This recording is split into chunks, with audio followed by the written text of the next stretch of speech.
Welcome to the dark future. The year is 2077, and we've just stepped into the dystopian hellscape of Night City. Cyberpunk 2077 has some of the most riveting lore and dark conspiracies that can be found in modern video games. But there are many details within the game that even the most hardcore lore buffs like myself may miss along the way. And this is where iceberg theories come into play. Lore icebergs explore the concept that fictional universes have many stories to tell beyond what we see in the main narrative. The main stories and content delivered in a direct fashion only scratch the surface, but much more can be discovered when we delve below the surface. He's just the goddamn tip of the iceberg. In this video, we're going to explore some of the most mysterious and disconcerting lore that can be found in the Cyberpunk universe. We'll go over theories that explain the real reason Yorinobu killed his father, reveal the true nature of Alt Cunningham,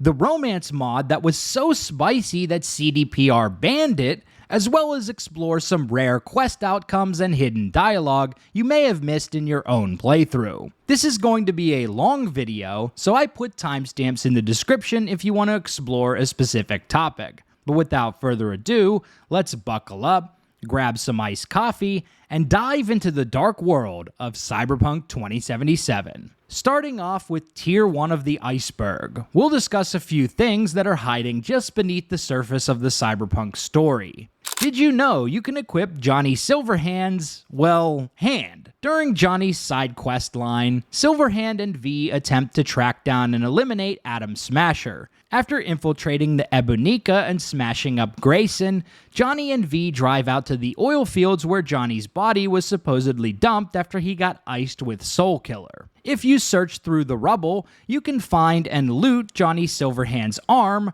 which will end up in the junk section of your inventory. The item doesn't have a description and is only worth $1, but from the appearance it's clearly Johnny's arm. Interestingly enough, if you click on it, you can actually equip the arm as a cosmetic appearance, which can be viewed in the mirror or by hopping into a bike and switching to third person. For some unknown reason, CDPR patched this out of the game in patch 1.3. You can still add Johnny's arm to your inventory using console commands, but you can no longer equip it, which is kind of a bummer. My best guess is that this item was supposed to be hidden and essentially only present when we play through Johnny's memories. I don't think CDPR intended for us to have the arm for V, but come on bruv, who doesn't want a badass mechanical arm with a sleek chrome finish? I'm trying to ball out over here and the devs be killing my vibes, man. After our best Choomba, Jackie Wells, bites the dust during the heist, we can speak to him in the afterlife. And I don't mean the bar, I mean from beyond the grave. If you dial Jackie's phone number anytime after the beginning of Act 2, you'll get some unique monologues from V, updating the old Jackster on what's been happening in Night City. So, went to your funeral. God, sounds weird to say, right? Mama Wells. Well, her heart's broken, but she's hanging in. She's tough. A lot of people showed, actually. Campo Orta sent someone too. Guy did read from a card. But, there was a lot of respect. And warmth. Wish you could have seen it, Jack. Sure you would have liked it. There are several different one-way conversations you can experience throughout the story if you continue to call Jackie. But the interactions don't stop with simple phone calls. There's actually a more sinister outcome where we can speak to Jackie face-to-face during the final mission of the game. When you arrive at the No-Tell Motel after the heist goes sideways, Delamain will ask where you'd like to send Jackie's remains. If you decide to leave him in the car or send him to Mama Wells, then you can attend Jackie's funeral in Act 2. But if you decide to send him to Victor's clinic instead, then Arasaka goons will come and forcibly confiscate Jackie's body. Speaking with Vic and Takamura, we learn that Arasaka used Soul Killer on Jackie's corpse, attempting to extract any remnants of his mind and personality to store in their digital prison of Mikoshi. In this scenario, if you go along with Hanako's plan at the end of the game, you'll have a chance to speak to Jackie's engram. The conversation is quite haunting. Chica! Finally! Mama told me things come to those who wait. Some are even good. Jackie, it's really you. Not bad being heir to the Arasaka Empire. Remember anything about what happened? Hit the major leagues, chica. Running with Dex. Badass black Jesus of the afterlife. A heap of Bartley gold-plated cool. Not bad, eh? Hey, never did get the chance to thank you. Biochip. Hold on to it. For me. Knew I could always count on you, Jack. Shot of vodka on the rocks, lime juice, ginger beer, oh, and most importantly, a splash of love. Misty misses you. Loads. Oh, Misty. Listen, amiga. I got this thing. Mind if I borrow your wheels? Got a date with Misty, but can take the metro. How's that gonna look for me? Take it easy, amigo. Afterlife. See you there. Did you get what you expected? Go fuck yourself, Hanako. Fingerstadt, aka Fingers, is the sketchy Ripper Doc whose primary clientele is Joy Toys. Most players will encounter Fingers for the first time during the quest called The Space in Between. However, you can actually visit his clinic earlier in the game and buy cyberware from him. If you patronized his clinic prior to your search for Evelyn, Fingers will actually recognize you and have a few lines of unique dialogue. You, I recall, you visited me before. Whereas you, I can't quite place. Let me guess. Tiger claws? Another unique encounter you can have during this quest involves taking an outside-the-box approach to getting Fingers' attention. After speaking to Judy, she'll ask you to convince the other dolls in the waiting room to allow you to cut in line. But you can actually skip this whole part by climbing through the window instead.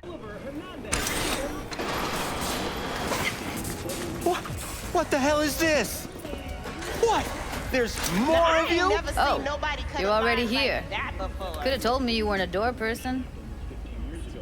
Get out of my clinic right now, via the door. I like that CDPR puts some extra thought into how players might interact with this quest, anticipating that some will explore off the beaten path, and so the devs created unique dialogue to account for this. This approach to writing is one of the things that made The Witcher 3 a great game, so it's cool to see that DNA in Cyberpunk as well. As for Fingers, if you manage to keep your cool in the conversation and not beat him up, you can continue to visit him for his Ripperdoc services for the rest of the game. Although given his shady reputation and lack of good inventory, you're probably better off going elsewhere if you want to chrome up. Woodman saved Evelyn's life. Kind of. During the quest Automatic Love, V has to infiltrate a club called Clouds and look for clues on what happened to Evelyn Parker after the heist. At the end of the quest, V confronts the manager of the club, a man named Woodman. Most of the time, this confrontation ends in violent conflict, but there are a few ways to prevent the bald man from attacking you.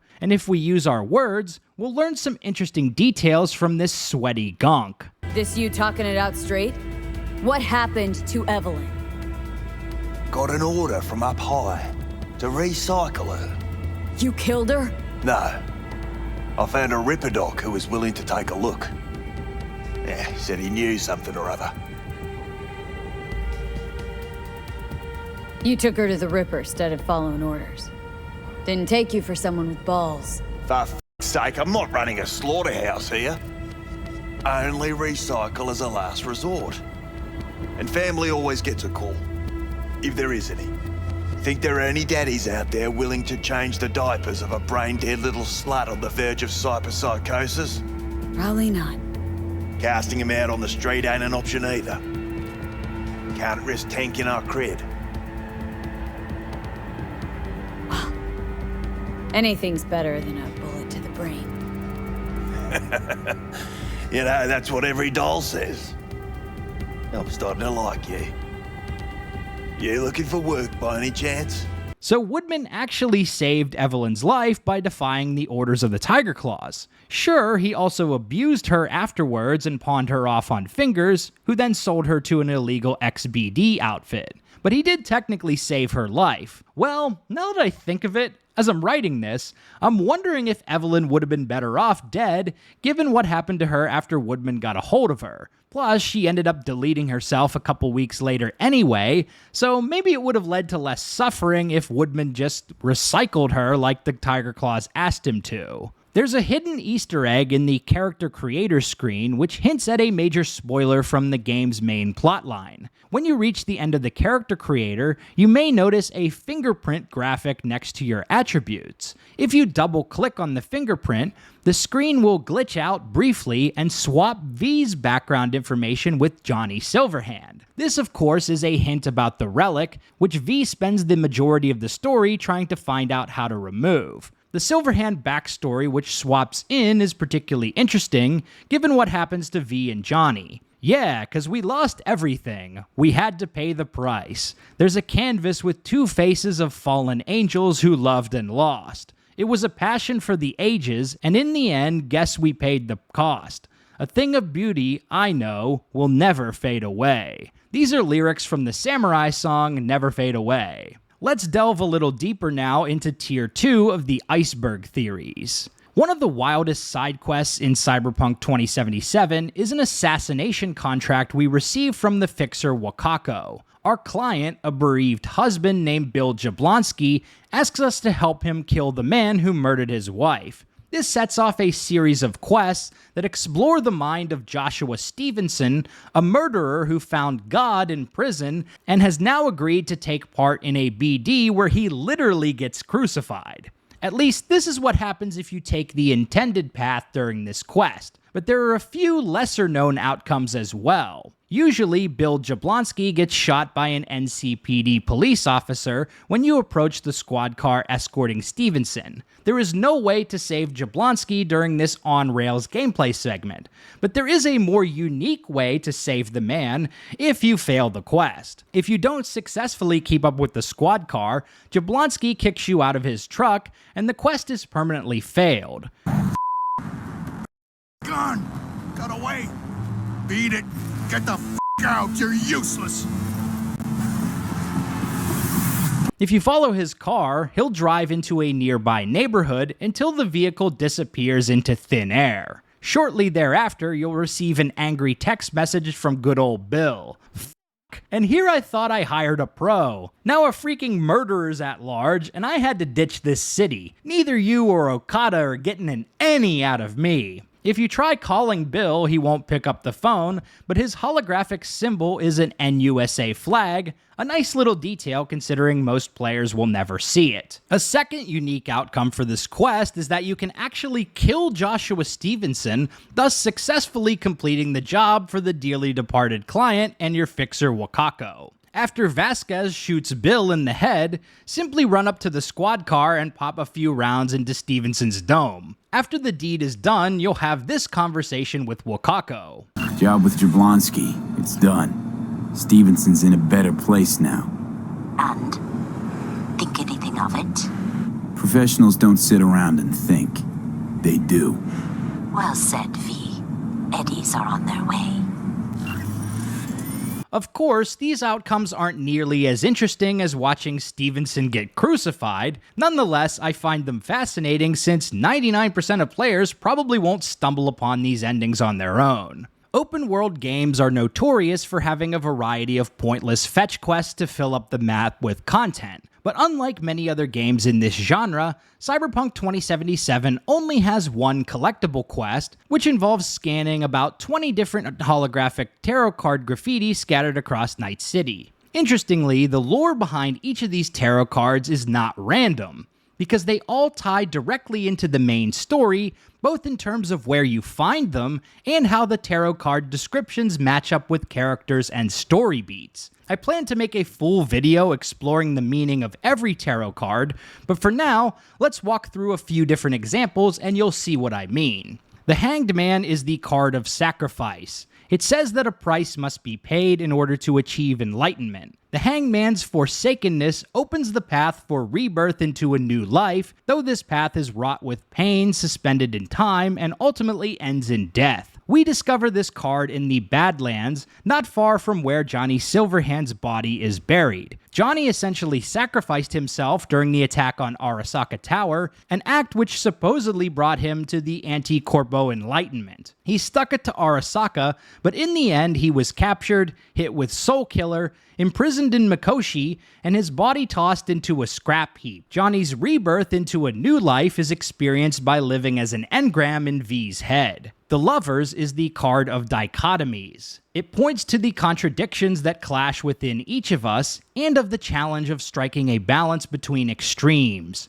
The Lovers is also the card of dilemmas, like the fool who stands at a crossroads, unable to make his choice. We find this tarot card at the Silver Pixel Cloud Drive-In movie theater, where Johnny and Rogue have a date during Johnny's quest chain. The contradictions that clash within immediately remind me of Rogue's path in life, trying to strike a balance between surviving in a world ruled by corpos and compromising on her ideals. After Johnny's death, Rogue ended up working with Arasaka, despite their responsibility in killing a man she loved. The inability to make a choice seems to hint at Rogue's desire to reconnect with Johnny and recapture that flame, but also the realization that too much has changed in the course of 50 years. She agrees to a date with Johnny, but then reconsiders in the heat of the moment because it just ain't the same anymore. Strength is the card of resilience. It is associated with determination, bravery, and internal struggle. One must have dedication in order to overcome obstacles and reach one's goal. Strength is about physical prowess and spiritual fortitude, the power that must be unleashed to achieve the impossible. We discover this card in the parking lot where we first meet Pan Am Palmer, and unsurprisingly, this card perfectly describes her character and struggle. Pan Am is determined and brave, showing the strength to overcome the struggles of leaving the Aldecaldos and becoming a freelance merc in Night City. Even though her partner backstabbed her and stole her ride, she manages to concoct a plan to get it back, as well as finish the delivery contract and put a bullet in the man who crossed her. Pan Am's internal struggle relates to her conflicted feelings about the Aldecaldos. Should she go back into the fold, even though she frequently comes to blows with the nomad leader Saul?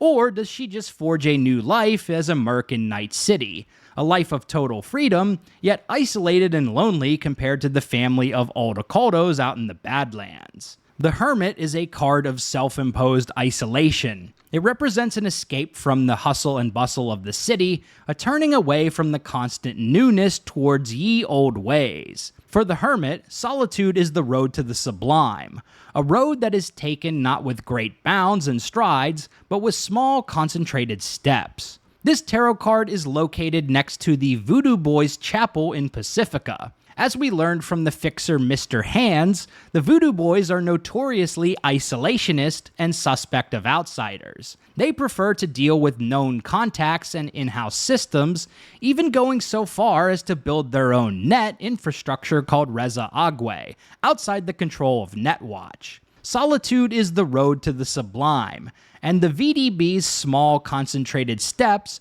represent their efforts to venture beyond the Black Wall and make alliances with rogue AIs. The Voodoo Boys believe in a future where rogue AIs tear apart the net, wreaking havoc on Night City's infrastructure.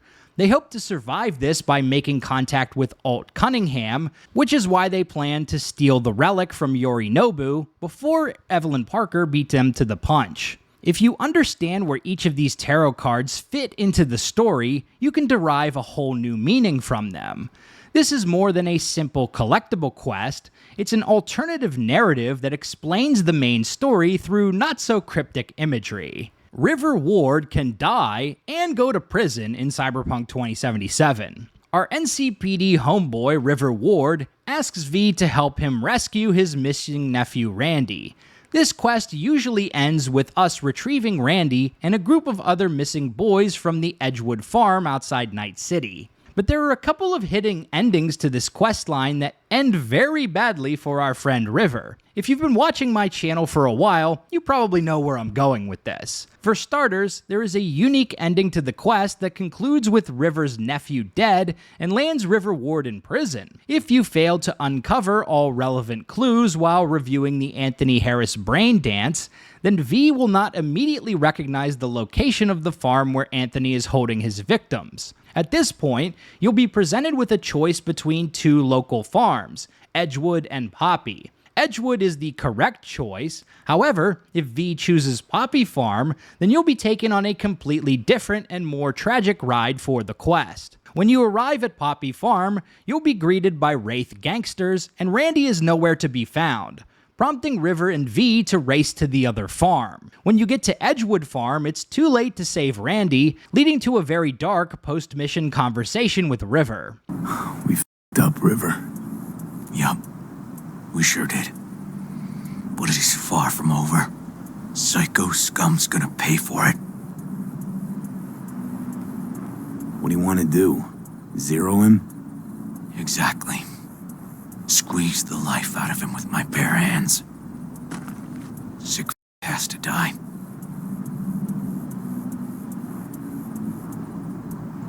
Do what you gotta do. Kill him, spare him. Just one request, River. What's that? Leave me out of it. Had my fill of this case. Knew from the start I should have hired a professional. Not you. Hang on. You trying to blame me for the f***up? It was my mistake. Thought you could help me. That we'd fare better together. You're grieving, so I'll forget you said that. Yeah, forget it. Forget everything. Whatever you decide, don't get caught. Like it matters. Hey, we're ready for evac. Are you riding along or not?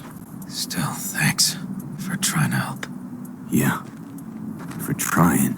If you get this ending, you'll receive a very interesting phone call from River during the end credits. Dressed in an orange jumpsuit, we discover that River went to jail for killing a man during a bar fight. Hey, V, listen now. Stupid question, but do you think you could bail me out? Last night I was sitting at the bar just minding my own business when some guy starts mouthing off about the kids on the farm, saying that they must have enjoyed being hooked up like cows, that they had it coming. Of course, I told him to shut his mouth or else. Surprise, surprise, he didn't listen. So we took it outside and you know what happens next. They're holding me at the precinct in Little China. You know where. Holler if you can help your old River out one last time. Thanks. Sorry, pal. I got my own problems. Get someone else to bail you out, Chief. Funnily enough, this isn't even the worst ending for River, because he can actually wind up dead during the same quest line. There are two ways to get River killed during his personal quest. First, if you decline River's offer to stay at Joss's trailer while he waits for Yawin to compile the BD, then you will automatically fail the quest. Later on, you'll receive a text from Joss explaining that River went to find Randy on his own, and they both wound up dead. They told me they found River and Randy's bodies on a farm somewhere. You promised to help them, but no, you left them to die. Well, guess what? You're dead to me too. I'll never forgive you for this. The second way to get River killed is to abandon him at Edgewood Farm shortly after arriving. If you run away from the scene, fast travel, and wait 24 hours, then come back later, you'll find River's lifeless body in the minefield outside Harris's compound. Poor bastard.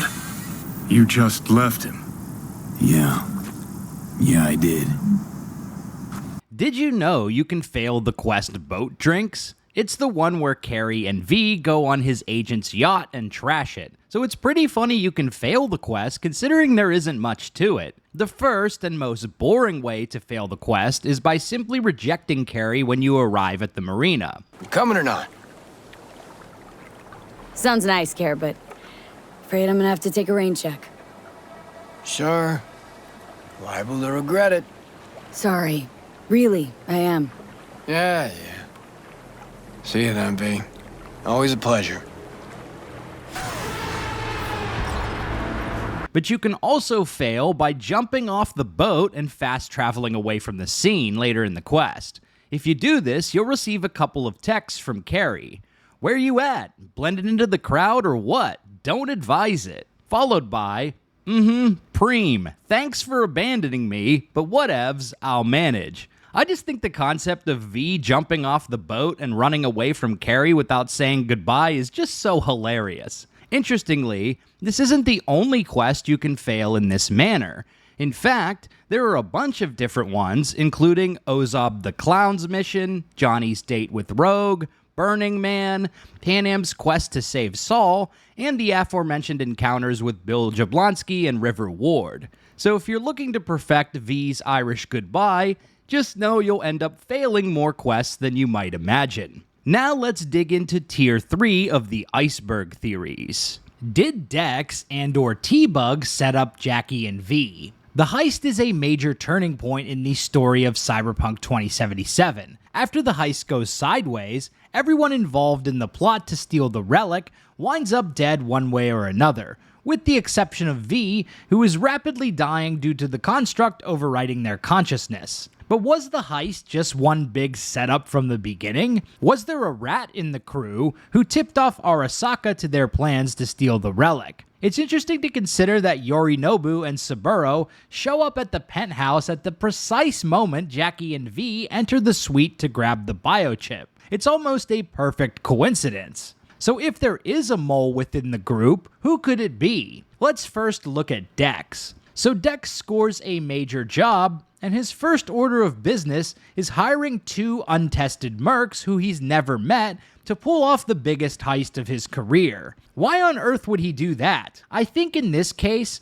it's a bit of greed mixed with incompetence. Hiring 2 gonks and giving them a small cut meant that Dex could keep the lion's share of the reward for the job, anywhere from 60 to 70% depending on your negotiation skills. If the job failed, Dex would likely be able to distance himself from the heist, or so he thought. And despite how Jackie talks about Dex, this guy is not the best fixer in Night City. He left NC for 2 years, and if we talk to anyone besides Jackie, the guy's got a bad reputation and is a laughingstock amongst the town. Hell, he even paid Maelstrom for the Flathead bot up front. Like, how stupid is this guy? He paid up front? Híjole. Ultimately, Dex ends up getting killed by Takamura in the end, so I think if we consider Occam's razor, Dex didn't betray V, at least not until things had already fallen apart. But what about T-Bug?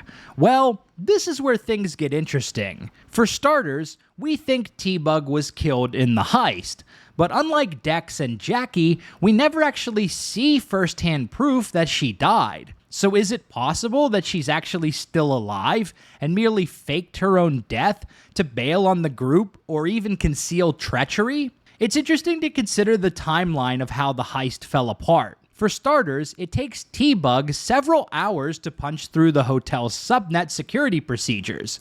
At face value, this might not be a big deal, but think about when we get queued up to go grab the biochip.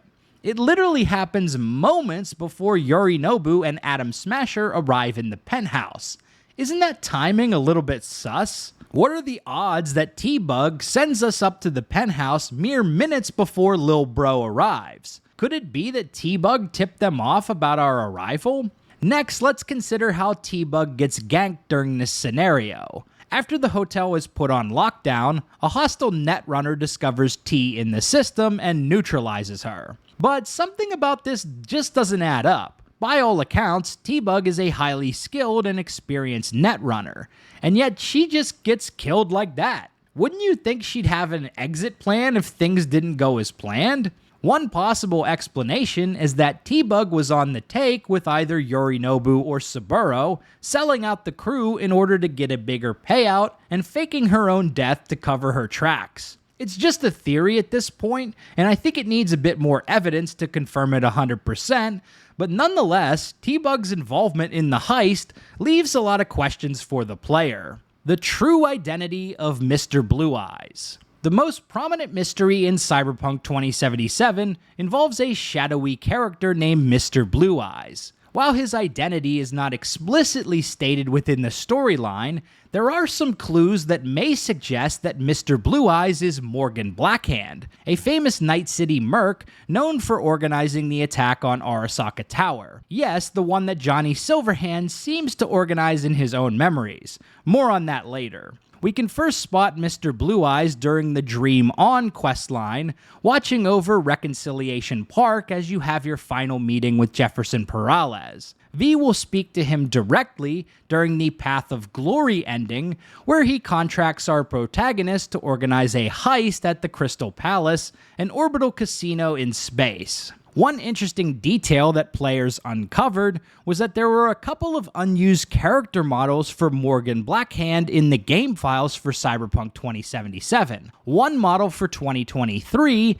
and one for present day, which suggests that Blackhand is still alive somewhere. And this is where things get really interesting. A user named Lurkoasis managed to load these character models inside the game. Here's the 2023 version of Blackhand, and here is the 2077 version. But wait a second, doesn't he look familiar? Yes, it appears that Morgan Blackhand and Mr. Blue Eyes are the same person. Further details in the Phantom Liberty expansion may confirm or disprove this theory, but at the time of making this video, we're still a couple months away from the DLC launch, so I guess we'll have to check back later.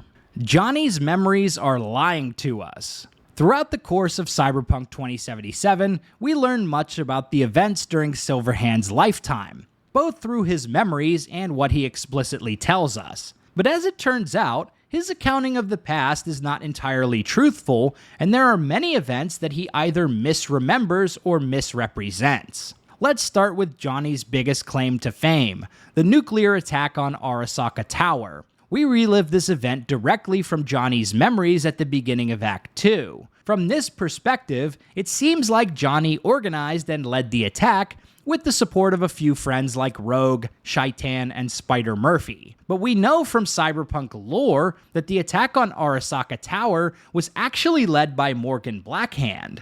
Silverhand was involved and present during the attack. He was in charge of Strike Team Alpha, but the overall leadership role was squarely on Blackhand's shoulders. Yet, during this entire memory sequence, we don't see Morgan Blackhand at all. One other detail that Johnny conveniently leaves out is that the assault on Arasaka Tower was backed by a rival corporation, Militech. It was Militech who hired Morgan Blackhand and Johnny Silverhand to plant 2 thermonuclear charges inside the tower with the goal of ending the 4th corporate war and destroying Soulkiller. So while Johnny talks about raging against the corporations, he neglects to mention that his big mark on the history books was backed with corpo money. Johnny's recollection of his final encounter with Atom Smasher is not accurate either. This is what we see from Johnny's memories. Johnny, move!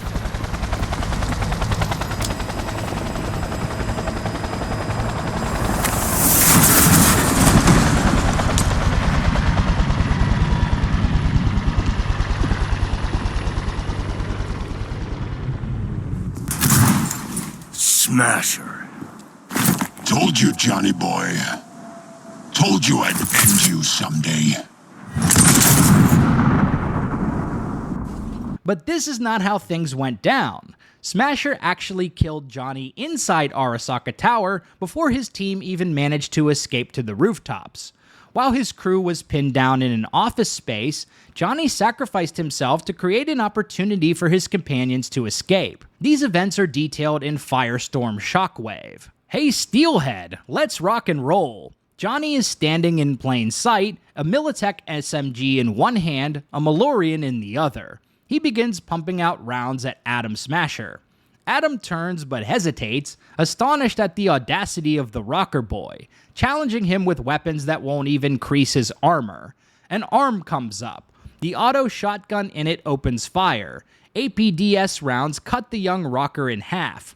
Johnny spins and falls to the ground, a surprised look on his face, the Malorian still smoking in his fist. It only takes a second. Johnny's definitely got a big case of main character syndrome. We can see this most clearly when Alt Cunningham gets kidnapped. Johnny firmly believes that Arasaka was obsessed with taking him down, when in reality, Alt was the real target because they wanted to get their hands on the Soul Killer program which she wrote. Alt's kidnapping, it's collateral shit. They swiped her to get at me. You even know what she does for a living? Girl's one of the best runners around. So, one of how many? No.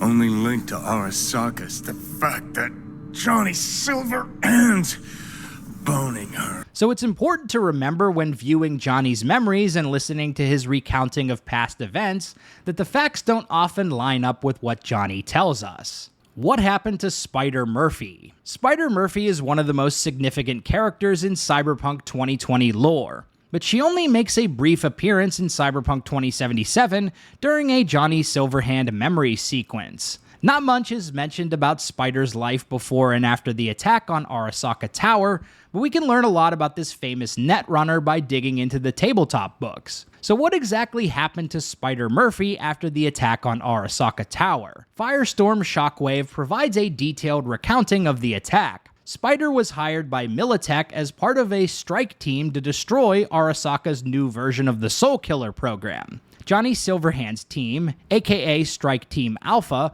consists of Johnny Silverhand, Spider, Rogue, Thompson, Shaitan, and others. Their job was to infiltrate the building, get to the Soul Killer lab on the 120th floor, rescue Alt Cunningham, and use firebombs to destroy the Soul Killer system and all of its backups, as well as the lab. After Strike Team Alpha lands on the roof of Arasaka Tower and infiltrates the building, Spider Murphy jacks into a local network console and makes contact with Alt Cunningham's engram. After a brief exchange, Spider dumps Alt's engram into the memory core and wipes out all mention of Arasaka's Soul Killer program with a virus. But before Strike Team Alpha can escape the tower, Atom Smasher and a group of Arasaka soldiers pin them down inside the offices. Smasher kills Johnny Silverhand with his auto shotgun and wounds Thompson before getting into a scuffle with Shaitan. Spider, Rogue, and Thompson manage to escape to the rooftops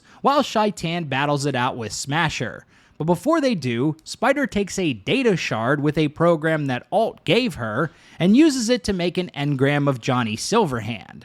This is a very different sequence of events compared to what we see from Johnny's perspective in Cyberpunk 2077. The next day, Rogue, Spider Murphy, and Shaitan infiltrated the Sea Viper, a ship owned by Key Arasaka, Sabura's eldest son and heir to the Arasaka throne. Spider uses her net-running skills to incapacitate all of the guards before removing all the ammo from Key's weapons and waking him up to invite him to a tea party. Spider convinces Key Arasaka to plug into a console and accept his own death at the hands of Soul Killer. Within 5 minutes, the heir to Arasaka's empire is dead, leaving Hanako and Yorinobu as the only living heirs. After confirming Key's death, Spider Murphy destroyed the last remnants of the Soul Killer program and went outside to gaze at the stars, bidding farewell to Morgan Blackhand, Johnny Silverhand, and Rach Bartmoss. This is the last we hear from Spider Murphy in the source books.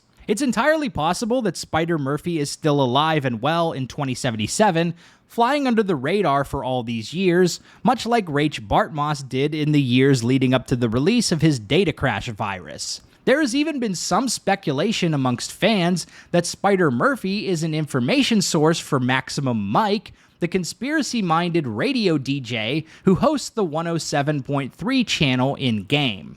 I'm curious to see if more details will emerge about Spider in the upcoming Phantom Liberty DLC.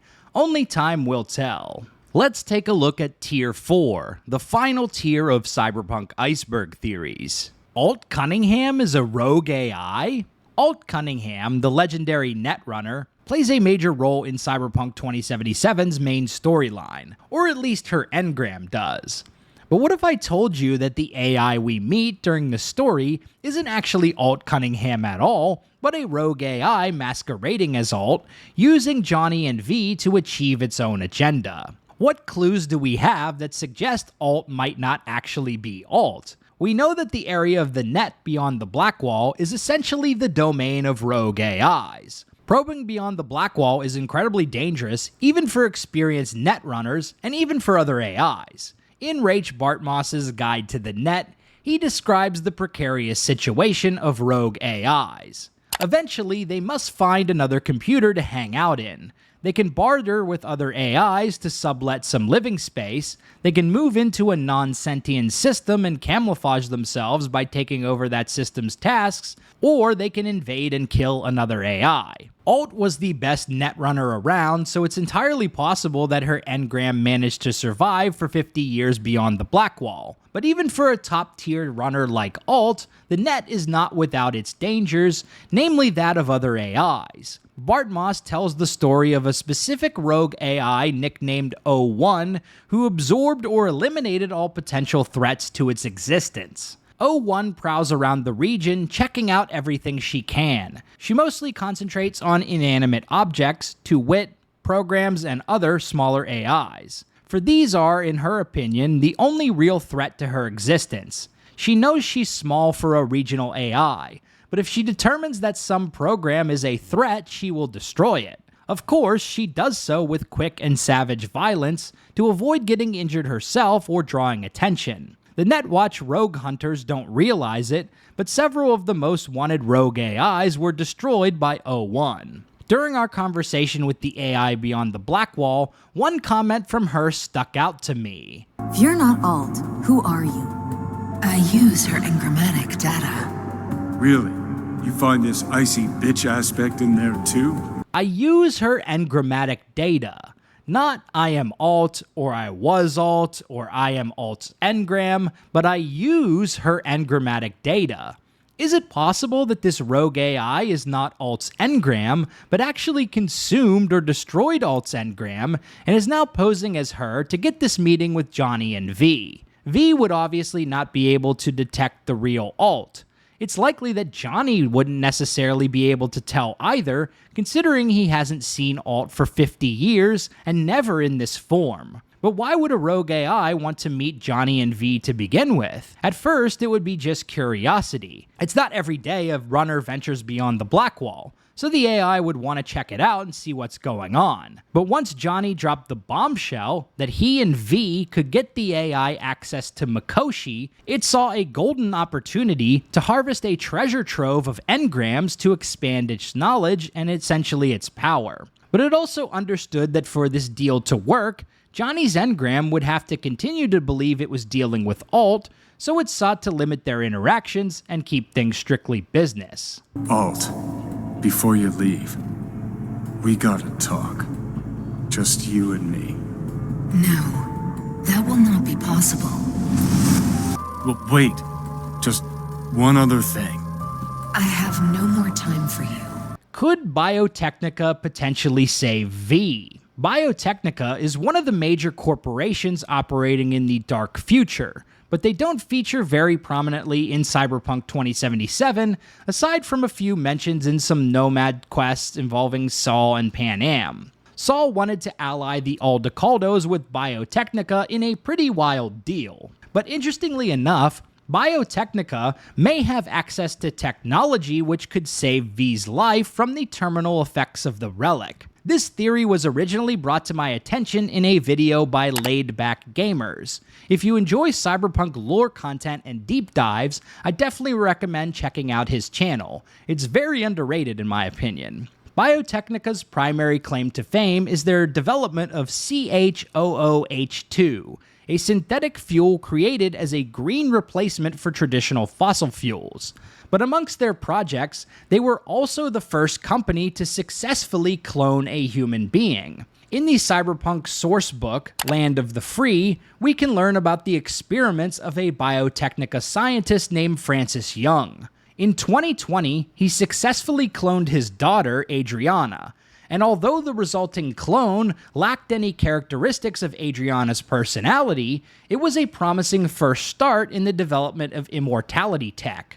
So how exactly would this help V? Well, the main reason why V's engram cannot be copied into a new body is due to biological incompatibility. The only reason why Saburo Arasaka was able to find a new host body for himself is because he used his son Yorinobu. He was the first and only successful engram transfer into a new organic body. At one point in time, Arasaka was also conducting research into human clones, but their data was completely wiped out during Morgan and Johnny's nuclear attack on Saka Tower in the 2020s. Saburo presumably abandoned this line of research since he had a suitable candidate to install his own engram. Why waste resources on human clone research when you have a perfectly good son whose body you can steal? So theoretically, if Biotechnica could create a blank slate clone of V, then install V's relic into the new body, then V could survive the end of Cyberpunk 2077. I am aware that we may experience new possibilities for the ending as a result of Phantom Liberty, so we'll just have to wait and see how that plays out. The truth behind Yorinobu's rebellion. Yorinobu Arasaka is one of the main villains of Cyberpunk 2077,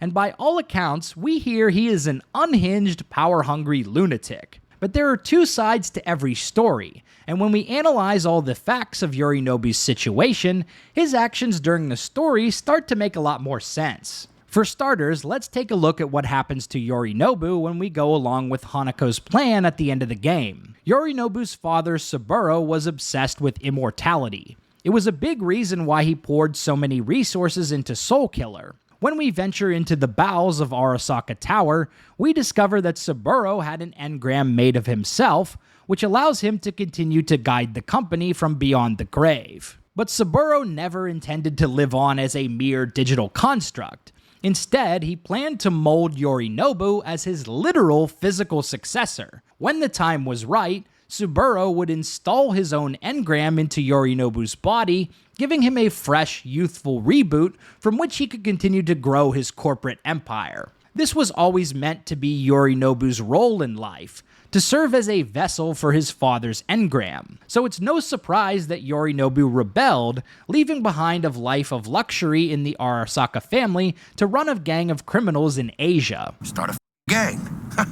Steal dragons or some shit.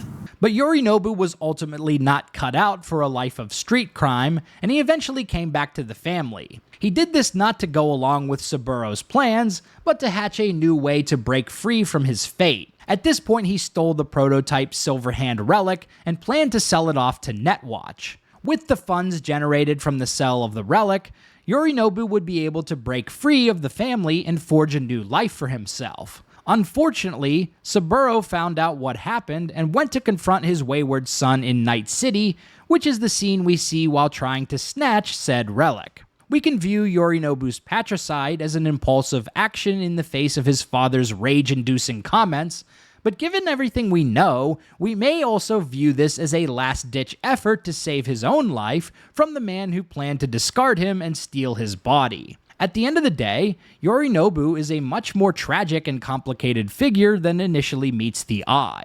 After completing the main story missions in Act 2, Johnny and V will have a heart-to-heart conversation in a grimy hotel in Pacifica. During this exchange, Johnny will give V a set of dog tags from his time serving in a Corpo army, as proof of his promise to help save V's life, even at the expense of his own. But if we examine these dog tags more closely, there are some interesting discrepancies we can uncover. For starters, Johnny mentioned that these dog tags belonged to a friend that sacrificed his life in the war. But if we take a closer look, the name on the tags is Robert John Linder, aka Johnny Silverhand's real name. So these are actually Johnny's dog tags, presumably meaning that a part of himself died back in the Corpo Wars.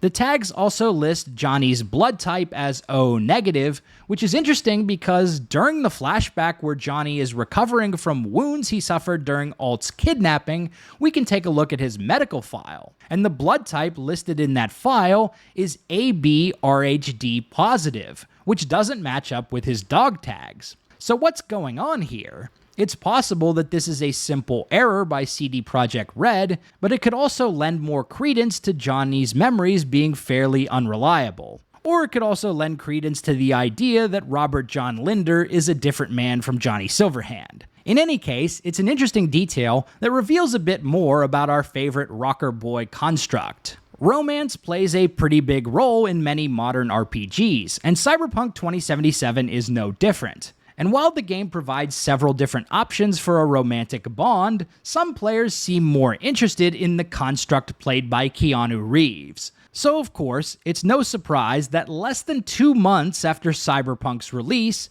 fans created a mod that allowed the player to have an intimate moment with Johnny Silverhand. The mod basically character swapped a Joy Toy, replacing Johnny Silverhand in these raunchy scenes. But after CDPR discovered the mod, they banned it from the game, saying that it might be offensive to Keanu Reeves. In a statement to PC Gamer, the studio clarified their decision. Our most important rule regarding user-generated content, game mods in particular, is that it can't be harmful towards others. In the case of model swaps, especially those that involve explicit situations, it can be perceived as such by the people who lent us their appearance for the purpose of creating characters in Cyberpunk 2077. This reminds me of the whole discussion around deepfake adult content that sparked a while back after the Atrioc controversy. It must be pretty weird to have your digital likeness injected into an explicit scene or situation without your knowledge or consent. So it's understandable why CDPR took steps to ban this mod to kind of protect their relationship with Keanu Reeves. Thankfully, Keanu Reeves was a good sport about the whole thing, laughing it off during an interview with The Verge. Did you know that in Cyberpunk they were hacking a character? You were the most requested hack to make a character that you could have sex with be your character. Yes. And it got to a point where the game developer said, no, you can't do this because we're not sure if we have permission to do this. Oh. But I mean, now that I have you, like, what do you think about that? Oh my God, it's always nice when it's nice, and you know. Yeah, it was affection. I, on the other hand, say no, thank you. So that's a no, no from thank you. But Keanu's fine with it. No, because The original mod, called Model Swaps, is obviously no longer available on Nexus Mods, but there are still some screenshots and interviews about the content. Swapping Johnny Silverhand with a Joy Toy wasn't the only purpose of the mod. The mod author, Camtino, also managed to swap Hideo Kojima with the Ripper Doc Victor Vector. Camtino also has several other Cyberpunk 2077 mods that are still available, including one that replaces Dexter Deshawn's head with Thomas the Tank Engine. Real immersive Cyberpunk stuff only. So there you have it. The most mysterious and disturbing iceberg theories in the Cyberpunk universe. This project was a massive undertaking in research and production, so if you've made it this far, thanks for your time. I hope you enjoyed the video, and I'm looking forward to seeing what else we can uncover in Phantom Liberty. If you like this video, be sure to leave a like and subscribe to Big Dan Gaming for more Cyberpunk and RPG videos. Big shout out to all the channel members for supporting my content. Until next time, this has been Big Dan. I should go.